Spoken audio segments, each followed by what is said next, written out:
Killed Southwest now. Okpai. Gani Adams. Yoruba leaders won Boko Haram ISWAP operative hibernating in region. Orí wọn ni lẹ ṣe wà. Orí threatening lẹ ṣe wà. Wọ́n tójú yín pa àwọn ọmọ lábẹ́ yín. Wọ́n pa àwọn èèyàn yín. Wọ́n pa wọ́n lógúnlógún. Wọ́n pa wọ́n lọ́gbọ̀nlọ́gbọ̀n. Ẹ dẹ̀ gbọ́ pé wọ́n ti di bìbà. Wọ́n wà ń bẹ̀ bìbà nílẹ̀ Yorùbá. Wọ́n ti gba gbogbo ilẹ̀ Yorùbá. Orí wọn ni lẹ ṣe wà. Ẹ̀yin àgbààgbà ilẹ̀ Yorùbá. Ẹ pẹ̀lẹ́.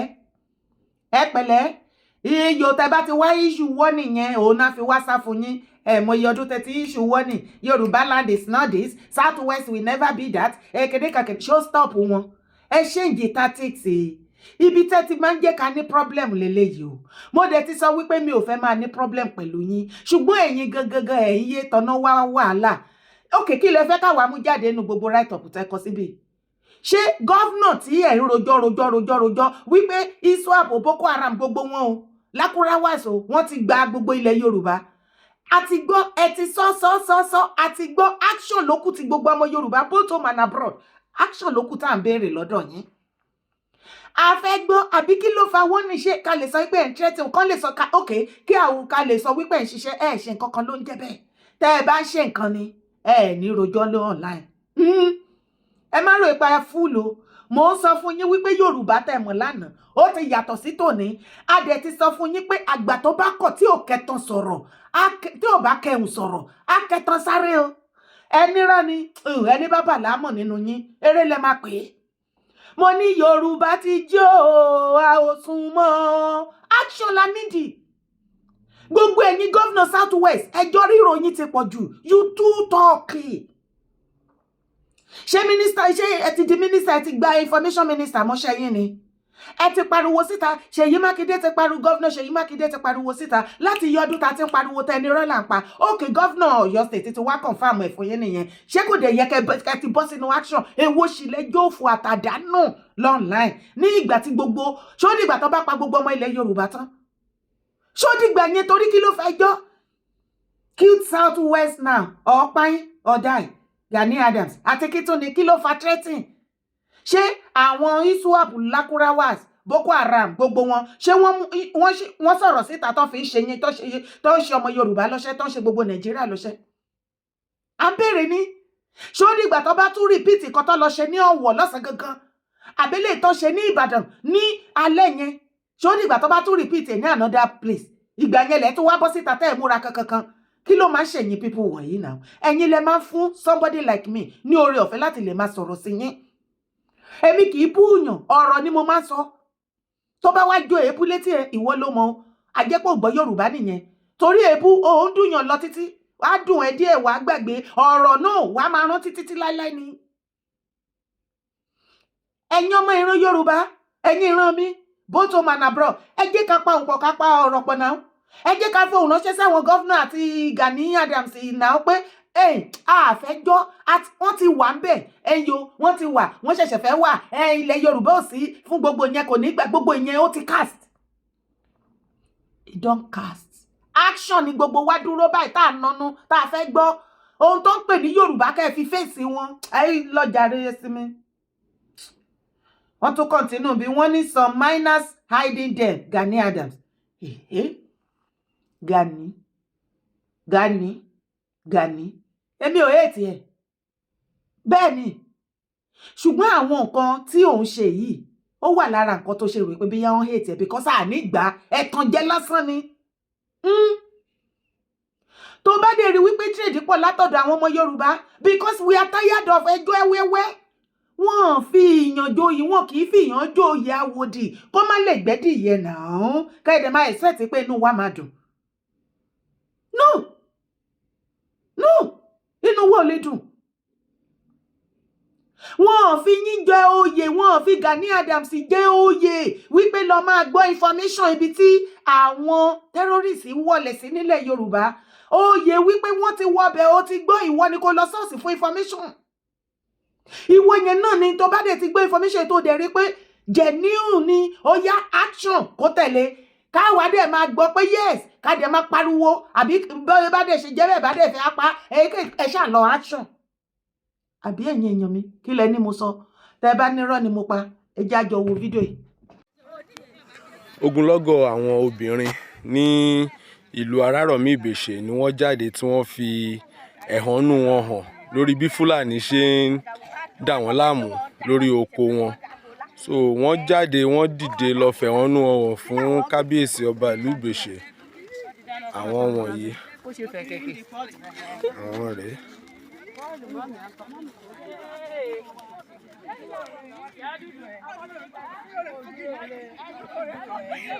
Ẹ dúró ṣé ẹ lè bá wa sọ̀rọ̀.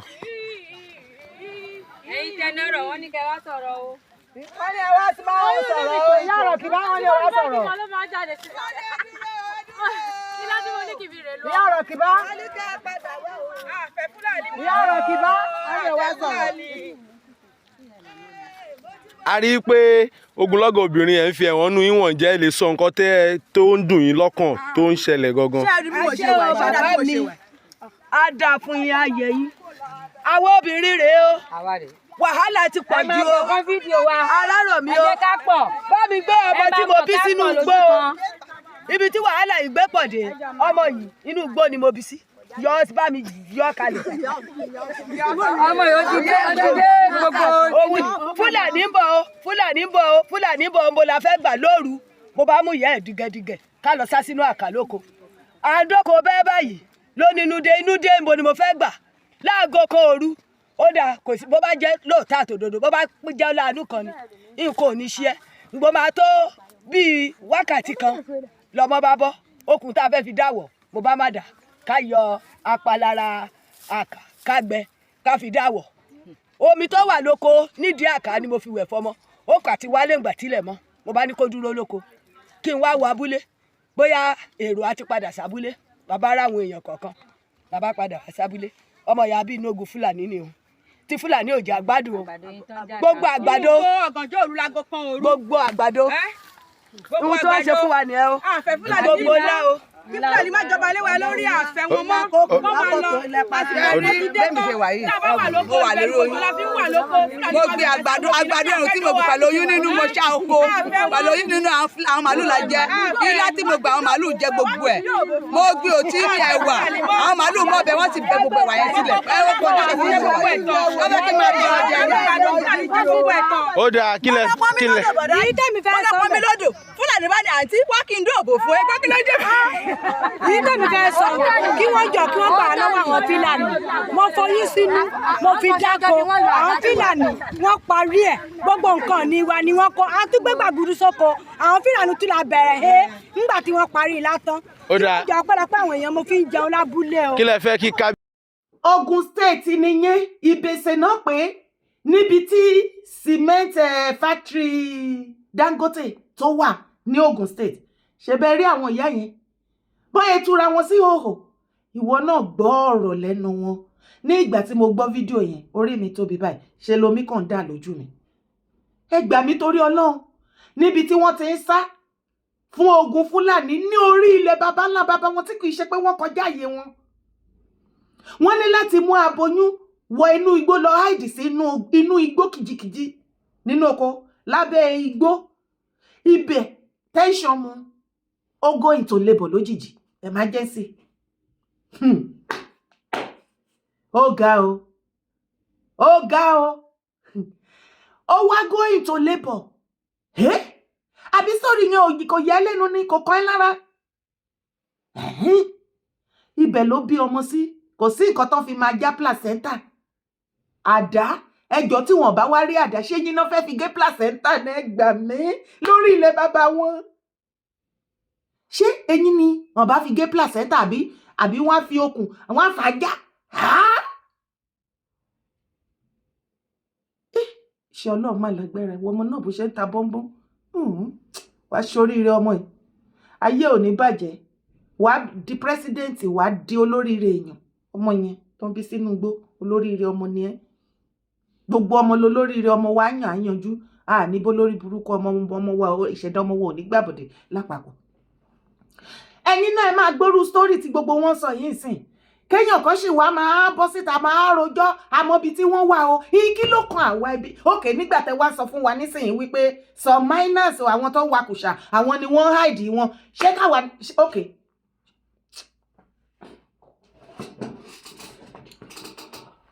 ṣé àwa ni ká wá lọ bẹ̀ ni? That is my question. Ní ìgbà tẹ́yìn ti wá jẹ́ pé information lẹ wá yàn láàyò, ẹ̀yin ló yẹ ká lọ bẹ̀, àwa ló yẹ ká mú information wá. Information dẹ̀ ti tẹ̀yìn létí nìyẹn. Ẹ jọ̀ọ́ gbogbo èèyàn, kí ló yẹ kán ṣe? Kí wọ́n dẹ̀ lọ bẹ̀.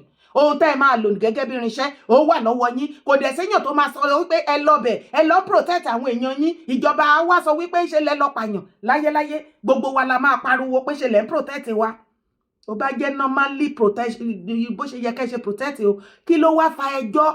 Àwọn ọmọ Yorùbá láwọn ò ní ìdí ẹjọ́ látọ̀dọ̀ yín, ohun everybody. Ṣé tí ẹ bá gbé information jáde sí orí media house ní Nàìjíríà, ẹ kì í rán ìyẹn Gani Ile Yoruba mo sọ mo béèrè o. Ṣé ẹ kì í rán àwọn èèyàn yín, àwọn boys yín kọ́ lọ máa ka àwọn comment ńbẹ̀ ni? Tẹ́ bá ti gbé méjì tẹ́ lọ gbé ọ̀rọ̀ sí ọ̀dọ̀ àwọn media house pẹ̀lú owó gbogbo ẹ̀ tẹ́ fọn káàkiri. Ṣé ẹ kì í àwọn tó yẹ gbé tẹ́ lọ gbéṣẹ́ fún tó bá yín gbé lọ yẹn?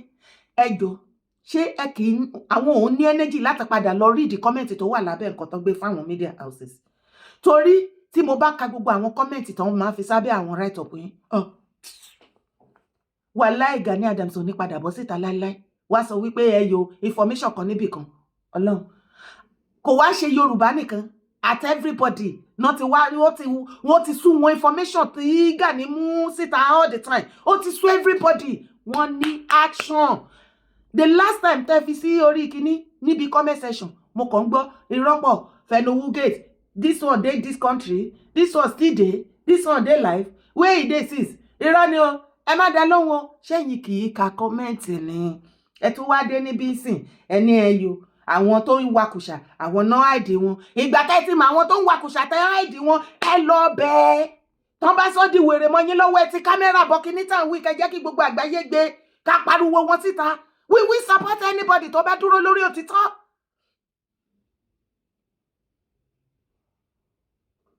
Bèlè tàṣẹ wípé iṣẹ́ yín ni.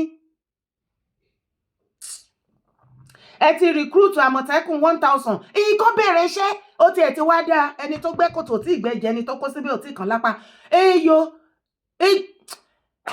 Bàbá, eléyìí of Ogun State. Ẹlẹ́tún ti recruit 1000 mọ́ Àmọ̀tẹ́kùn. Ṣé wọ́n kàn wà ẹ̀kọ́ recruit wọ́n wà ṣá ni? Fídíò rẹ̀ ní Ìbẹ̀sẹ̀. Wọ́n ní Ogun State ló wà. Ẹ jọ̀ọ́ torí Ọlọ́run.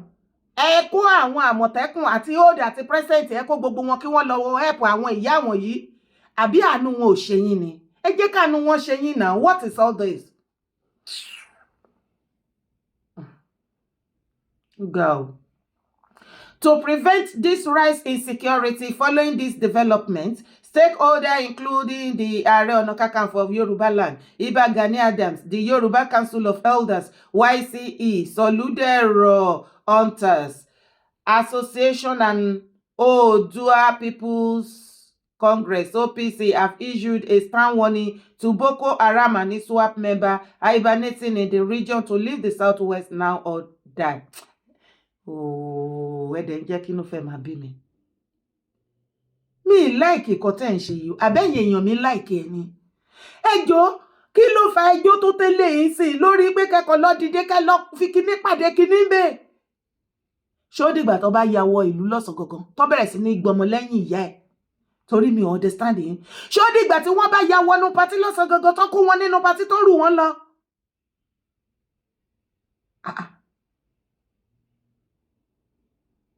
Gbogbo yín stakeholder tẹ́kọ̀ jọ síbí Soludero Hunter Association, OPC, OPU, OPP, PPP, YCE, rere, rárá, ẹgbẹ́ all together, ẹ fọwọ́nú gbó lọ, ẹ wọgbó lọ.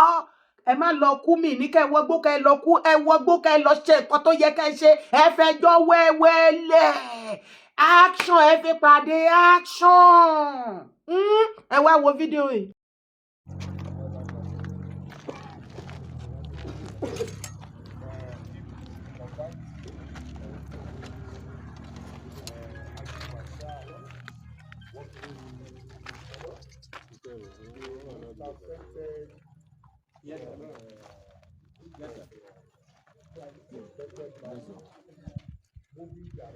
Wọ́n tún padà kọlu yàtọ̀ náà kò ń.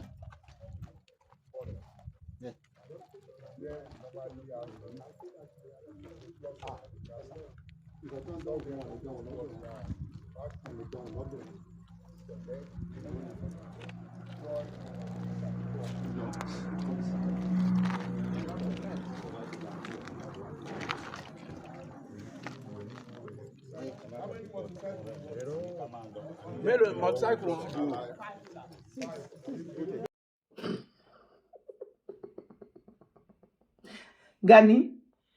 Gani ṣó ti rí báyìí.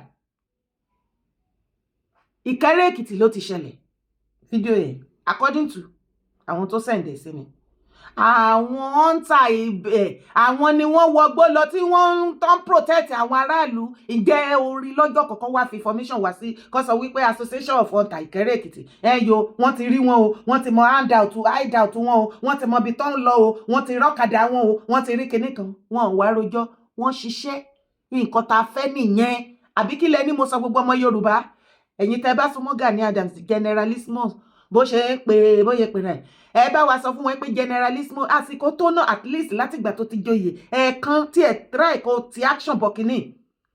Àwọn ọmọ Yorùbá both home and abroad wọ́n ní ká sọ fún Gani Adams wípé láti ìsìn lọ henceforth ẹ má ẹ bá wá sí online wá fún wa ní information. Yo swap ti wà ń bí àwọn kan náà ID wọn ibì kan náà ti sọ̀kalẹ̀ sí lókè Ògùn kinní kan wọ́n ní gbogbo wa àfihàn jẹ́ Minister for Information, Minister for pàpàpà tàtàtà òun lẹ jẹ́ yo fún ilẹ̀ Yorùbá. Gẹ́gẹ́ bí oyè tó wá jẹ yẹn tó bá ṣiṣẹ́ yẹn náà dojú ibi tó yẹ kó ṣe dé kò sẹ́ni tó máa sọ wípé dandan pé wọ́n fẹ́ wá fọlọ́pàá ó ṣe protect àwọn èèyàn torí tó bá wá ṣẹlẹ̀ bẹ́ẹ̀ gbogbo wa ìlà máa dìde tán pátápátá. Èmi ò lọ́ta kí ló kàn mí? Iṣẹ́ oríran mi lèmi ń ṣe, mi ò lọ́ta níbi kankan. Ìwọ tó bá hate ni kó máa hate kò káyé mi. Kì í ṣe information la ní kó mú wá wo àwọn hunter ní Ìkẹ́rẹ́.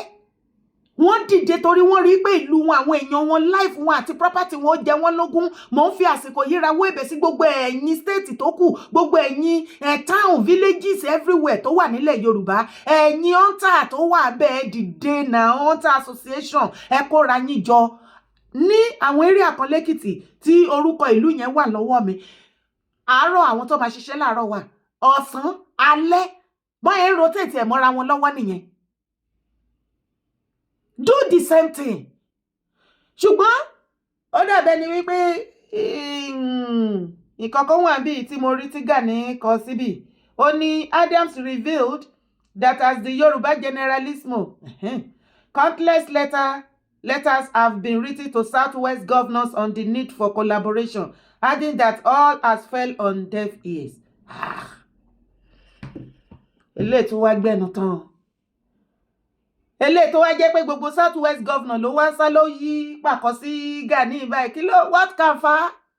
Kí ló mú gbogbo ẹ̀yin Southwest governor máa yẹra fún Gani?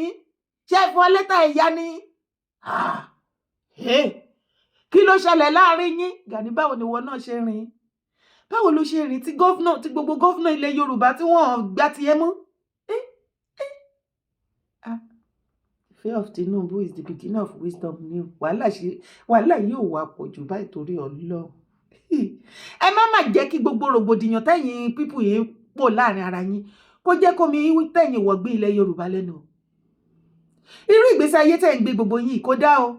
Gọ́fìnà àbọ̀síta àwa àròjọ́ ISWAP ti dé o, Lukurawa ti dé o, Iyede ló ṣiṣẹ́ ṣe bẹ́ẹ̀ ń gba security vote. Kí ló gọ́fìnà àròjọ́ gọ́fìnà ti mú Minister of Information mọ́ portfolio. Ẹ wo iye ọdún tí gbogbo wa ti ń pariwo pọ́n ti wo round up ilẹ̀ Yorùbá. Okay, believe wa nìyẹn. Ìgbà tí gọ́fìnà Ṣèyí Mákindé ti wá sọ́nsìn ṣe bẹ́ẹ̀ everybody dẹ̀ ti believe. Okay, kí ló yẹ kó tẹ̀lé action? Adẹ̀rí eléyìí of Ogun State tí wọ́n má ṣe lọ má ṣe bọ̀tán láwọn recruit 1000 wọ́n dẹ̀ ti ṣàṣeyege lórí ẹ̀ wọ́n ti káṣọ sí wọn lọ́rùn. Ẹ sì bẹ̀rẹ̀ iṣẹ́. Torí ìbèsè ní òru àbíbí mi bá pé dáadáa ọba oníbèsè ṣe bẹ́ẹ̀ rí ṣe ráwọn ìyá wa ṣe rí àwọn ìyá wa ṣọ́dí ìgbà tó bá wá síwájú pálásì yín tó wá rí òhò sí yín lọ́rùn ìgbà yẹn lẹ máa dá sóòrọ̀ wọn ẹ̀yin náà gbọ́ nǹkan tójú wọn rí náà. What is the meaning of all this? Ṣé àwa ni yín nílẹ̀ Yorùbá mọ́ ni? Àti gbogbo ẹ̀yin gúrùpù ẹ̀yin association of hunters YCE YDE dúdúdú dáadáa gbogbo ẹ̀yin gúrùpù pátápátá tẹ́ ń gbé information sí orí social media ẹ ṣọ́ra yín o. Ẹ ṣọ́ ara yín o. Ara ń kan everybody wa o. Ẹ ṣọ́ ara yín o. kí tiẹ̀ ní information orí burúkú tí gbogbo yín gbé kiri ṣé information la rán yín ni àbá fẹ́ máa gbọ́ pé yes ẹ̀yin gan fi wèrè pọ́ọ̀tì wèrè pẹ̀lú àwọn arábí kẹ́ ẹ júwe fún wọn kẹ́ ẹ jẹ́wọ́ ọmọ ọkọ ilẹ̀ Yorùbá kan tó pè ní Yorùbá kẹ́ ẹ fi pàdé wọn kán lè mọ̀ wípé yes kò ní da fún yàrá ìyálé àlàyàlà wọn gbogbo yín wá sọ̀rọ̀ yín di information of minister of information sí online group association àmú information wa generalismus àmú information wa governor àmú information wa wọ́n sì ń pa àwọn èèyàn àbí ẹ ti gbowó ni ẹ fẹ́ sacrifice ayé àwọn èèyàn wa because kò fẹ́ yé mi mọ́ ẹ̀yin èèyàn mi àbó padà yé yín náà anyway ẹ jẹ́ ká pàdé níbi comment section ẹ má bu anybody o ọ̀rọ̀ ní ká ẹ sọ eléyìí tó ṣe wá jẹ́ pé information àti governor àti generalismus àti group àti association information everybody wá múlẹ̀ tí everybody sá sẹ́yìn láti protect àwọn èèyàn yìí ó ti mọ́wọ́ kankan dání o nǹkan kan ti ń ṣẹlẹ̀ mẹ́yẹn tẹ́mi ò fẹ́ mọ́ o ẹ jọ ẹ jẹ́ ká tètè dá sí kéèsì yìí ni o ẹ jẹ́ ká ranjú wa dáadáa mọ́lẹ̀ o nǹkan kan ti ń ṣẹlẹ̀ lẹ́yìn o orúkọ tèmi ò yí padà rárá yẹyẹ dára kó wé kó òun lórúkọ ti tèmi má gbàgbé láti bá mi share fídíò ètò bá dọ́dọ̀ ẹ̀ má sì gbàgbé láti bá mi like ẹ̀ comment ẹ̀ ó wà very important drop it under this video ire o.